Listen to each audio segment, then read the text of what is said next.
안녕하세요. 비욘디 정진희 PD입니다. 2021년 새해가 밝았습니다. 새해 계획과 목표 다들 정하셨나요? 저도 진짜 많이 고민을 했는데요. 운동, 독서, 저축, 영어 공부 많은 목표들이 있겠지만 절대 빠질 수 없는 키워드가 바로 금연일 것 같습니다. 정부에서도 이제 국민 건강 증진 차원에서 금연 치료 진료비랑 약제비를 지원해주고 있기도 한데요. 근데 이 금연 진료를 다양한 과에서 지금 진료를 보고 있는데 각 과별로 어떤 차이점이 있는지 궁금해서 저희가 직접 모시고 열띤 토론을 해보는 자리를 마련해 보려고 합니다.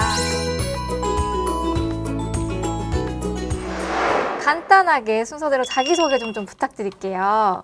안녕하세요. 구로에 있는 연세봄 정신과에서 근무하는 박종석 원장이라고 합니다. 안녕하세요. 저는 양치과의원 원장 양진용이라고 합니다. 네, 안녕하세요. 상계백병원 가정학과에서 근무하고 있는 김규남이라고 합니다. 반갑습니다. 네, 감사합니다. 본격적으로 이제 토론을 조금 시작해 보려고 하는데 앞선 질문을 몇 가지 드려보도록 할게요. 병원에서 좀 진료의 루틴이 좀 궁금해요. 기간이랑 얼마나 걸리는지, 완전히 무료인지 이런 것 좀 자세히 설명해 주세요. 저희의 경우는 이제 금연 프로토콜이 2주에 1회 내원입니다. 물론 이제 대부분 치과에 오시는 분들이 금연만으로 오시는 분도 계시지만 대부분 이제 다른 구강 질병을 갖고 계신 분들이기 때문에 이제 이런 분들은 구강 질병의 치료와 금연 치료를 병행하고 있습니다. 그리고 말씀하신 대로 금연제 국민건강보험공단에서 약제비나 이런 것들을 지원하기 때문에 제가 알기로는 아마 챔픽스 같은 경우에 2주 정도 처방이 나가면 약국에서의 본인 부담금이 한 7,000원에서 8,000원 내외인 걸로 알고 있습니다. 그리고 그 외에 이제 치과에서 행해지는 금연 진료, 예를 들면 문진표를 작성을 한다거나 저랑 상담을 한다거나 하는 것에 대해서는 환자의 본인 부담금은 없습니다. 저는 하루에 한 10명 내외 정도 환자를 진료하고 있습니다. 저는 상황이 좀 다른데요. 네, 저는 이제 가정학과 진료 외래가 따로 있고요. 금연 클리닉 진료가 따로 있기 때문에 그냥 클리닉 진료는 이거는 이제 보험 진료가 아니라서 본인이 이제 부담을 하고서 진료를 하는 거라서 이렇게 직접 찾아오시는 경우는 많지는 않습니다. 근데 일단은 이제 저희는 종합병원, 대학병원이다 보니까 호흡기 내과에 폐가 좋지 않아서 입원했다든지 아니면 신경과에서 중풍이 와서 이렇게 입원했다든지 이런 분들 중에서 아직까지 담배를 못 끊고 계시는 분들이 많으시거든요. 이런 분들은 이제 저한테 반드시 퇴원 전에 이렇게 협진을 하게끔 해서 나가기 전에 약물 치료와 동시에 비약물요법을 같이 동시에 시작하는 그런 상황이고요. 그래서 일주일에 이제 2번 정도 클리닉을 오픈을 해서 진료를 하고 있고 불규칙하지만 거의 매일같이 한 2-3명 정도는 계속해서 협진이 오고 있는 현실입니다. 저 같은 경우에는요, 하루에서 2분에서 3분, 많을 때는 한 4분도 오시는데, 매일 꾸준히 이렇게 전체 진료에서 3에서 5% 정도 이렇게 매일 꾸준히 환자분들이 와주시고 계시는 그런 상황입니다. 네, 앞에 가정의학과 원장님, 치과 원장님 두 분께서 너무 잘 말씀을 해주신 것처럼, 챔픽스를 쓰기도 하고요.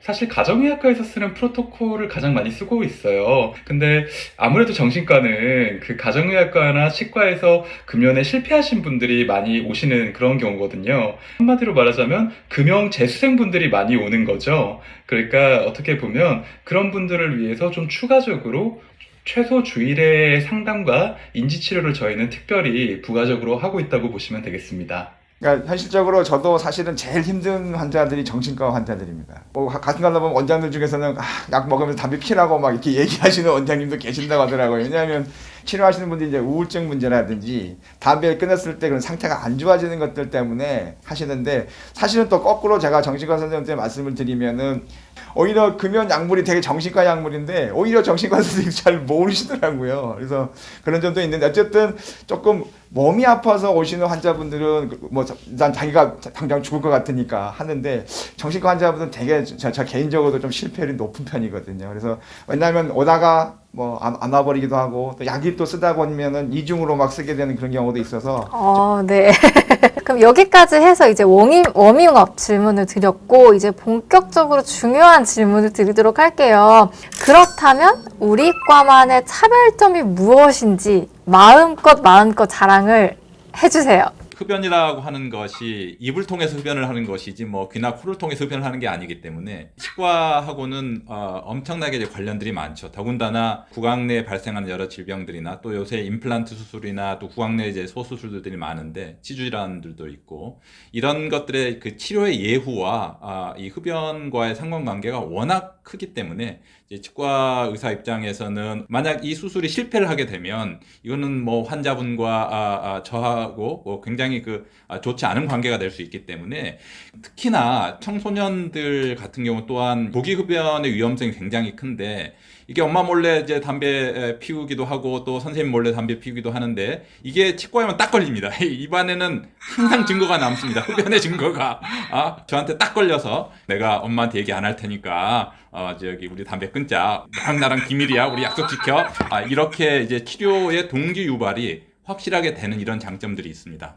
근데 아무래도 그리고 또 하나는 이제 이런 경우도 있는데 집안을 깨끗하게 청소를 했는데 어지럽히고 싶지가 않잖아요. 마찬가지로 이게 입안의 스캐닝이나 또는 미백 치료를 통해서 아주 깨끗하게 정리정돈이 되어 있으면 그래도 며칠 정도는 그 흡연에 대한 욕구가 좀 사라지죠. 네, 그런 장점이 있습니다.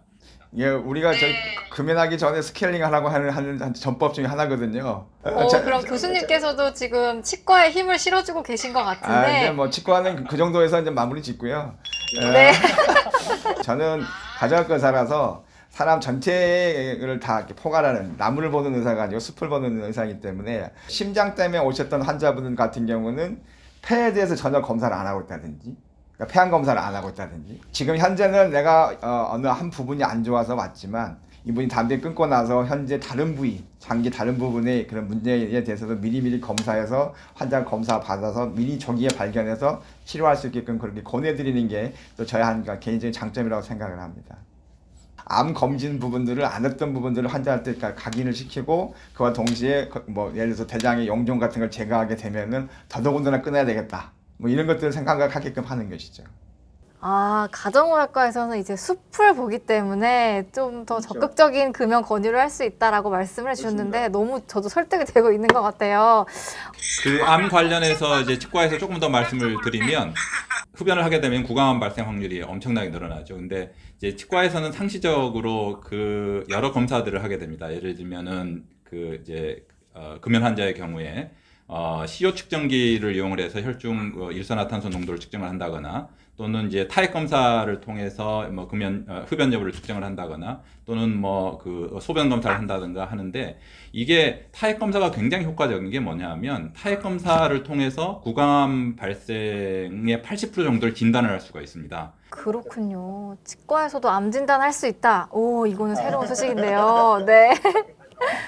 그럼 정신과는 어떨까요? 약간 멘탈 케어 쪽으로 접근을 하시나요? 앞에 두 분 원장님께서 너무 과 특성에 맞게 설명을 잘 해주셨는데, 금연이라고 하는 것은 신체적인 건강보다 중독의 개념에 대해서 먼저 이해를 해야 된다. 그런 접근이 선행되어야 된다고 생각을 합니다. 담배를 정말 끊기 힘든 이유가 행위 중독이기 때문이에요. 행위 중독이라는 게 뇌 도파민계에 있는 보상회로 기전이라는 게 있어요.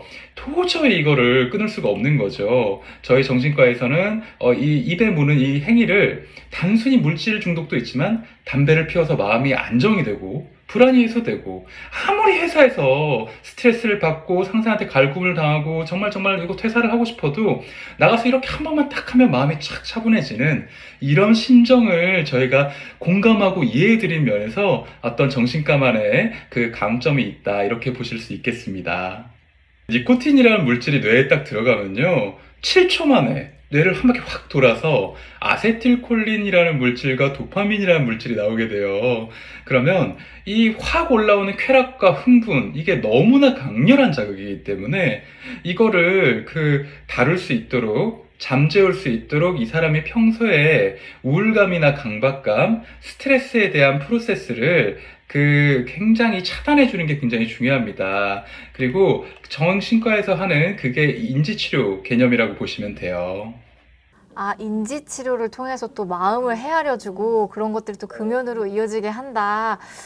세 분 너무 지금 박빙이신데요. 네.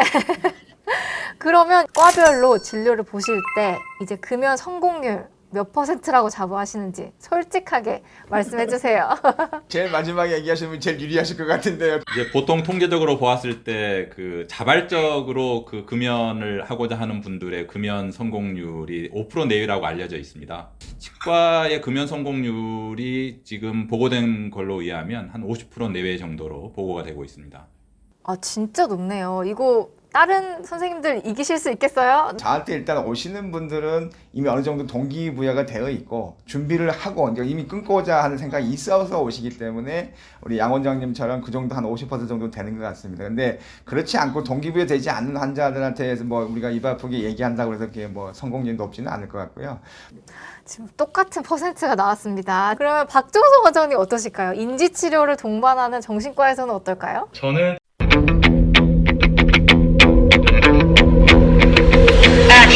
한 35%에서 40% 되는데, 저 같은 경우는 두 분 뭐 가정의학과 치과 원장님한테 가셨다가 실패한 분들이 오는 거니까 이거를 감안해 주셔야 돼요.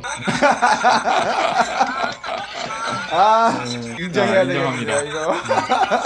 또 한 가지 알아드릴 것이, 저희는 어떤 금연 어떤 문제와 어떤 부가적으로 연결된 우울감이나 강박감, 집중력 저하들을 같이 해결해 주기 때문에 이런 부분도 좀 가산점을 줘야 되지 않나라고 생각을 합니다. 그 부분은 제가 동의할 수 없습니다.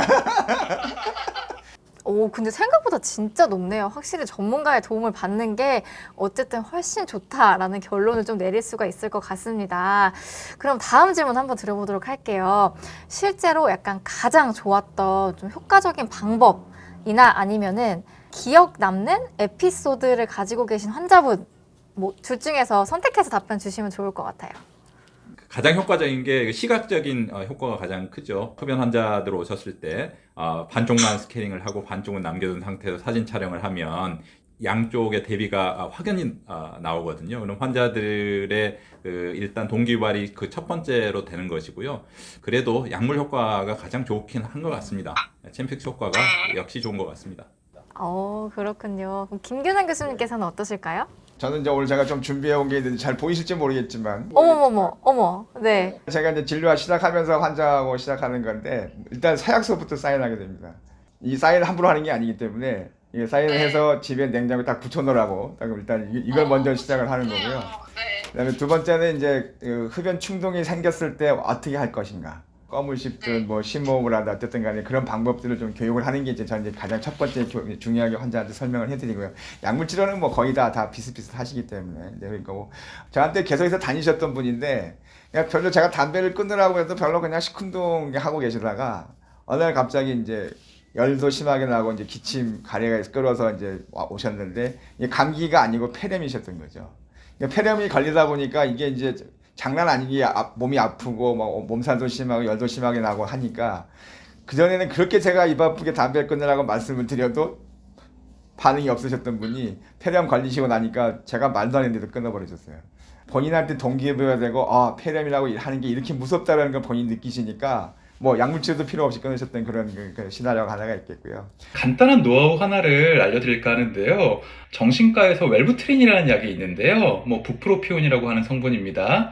담배로 인한 불안은 낮추고 담배로 인한 도파민, 쾌감은 올려주는 굉장히 좋은 대체제가 될 수 있어요. 이 약이 굉장히 부작용도 어느 정도 그렇게 심하지 않고 굉장히 안전하게 쓸 수 있는 좋은 약이니까 이걸 한 알에서 두 알 정도 복용하는 것이 금연 치료에도 굉장히 좋고, 그리고 이게 굉장히 순한 항우울제거든요. 그리고 금연 치료를 실패하시는 사람들의 어떤 근본적인 원인이 강박적이고 불안해하시고 그거에 대해서 굉장히 어떤 무거운 짐으로 생각하는 분들이 굉장히 많아요. 그래서 이 약을 다른 어떤 금연 보조제나 챔픽스랑 같이 드신다면 어떤 싱글 세라피보다 담배를 끊어야 한다는 강박적인 불안을 낮추는데 굉장히 큰 효과가 있을 거라고 저는 생각을 합니다. 네, 이렇게 챔픽스뿐만 아니라 부프로피온까지 이렇게 세 분께서 열띤 토론을 해주셔서 감사의 말씀을 드리고요. 마지막으로 금연을 위해서 노력하고 계신 분들이나 새해 다짐으로 금연을 하려고 하시는 분들께 당부의 한마디 혹은 위로의 한마디를 부탁드려요. 저는 딱 한마디 하고 싶습니다. 금연은 가족 사랑입니다. 가족을 사랑하신다면 금연을 하십시오. 더 이상 무슨 말이 필요하겠습니까? 네. 한개 비켰다 해서 에이 나는 안 돼 이렇게 하시지 말라고 말씀드리고 싶고요. 내가 끊었다고 해서 끝나는 게 아니고 내 주변에 뭐 친구든 가족이든 누군가 한 사람을 자꾸 괴롭혀서 그 사람을 끊게 만드는 것이 본인의 마지막 금연이라고 생각을 합니다. 네, 포기하지 말자. 네. 이전에 아무리 실패하셨어도 그것에 대해서 자책하거나 불안해하지 말라는 말씀을 꼭 드리고 싶어요. 마지막 한 번만 성공하면 이기는 겁니다. 이걸 꼭 기억해 주세요. 와, 네. 이렇게 마지막까지 진짜 세 분께서 좋은 말씀 너무 잘 해주셔서 감사의 말씀을 드립니다. 이 세 분의 말씀이 앞으로 금연 노력하시는 분들께 큰 도움이 되셨으면 하는 마음과 함께 이번 인터뷰를 마무리해 보도록 하겠습니다. 화이팅! 화이팅! 감사합니다. 감사합니다.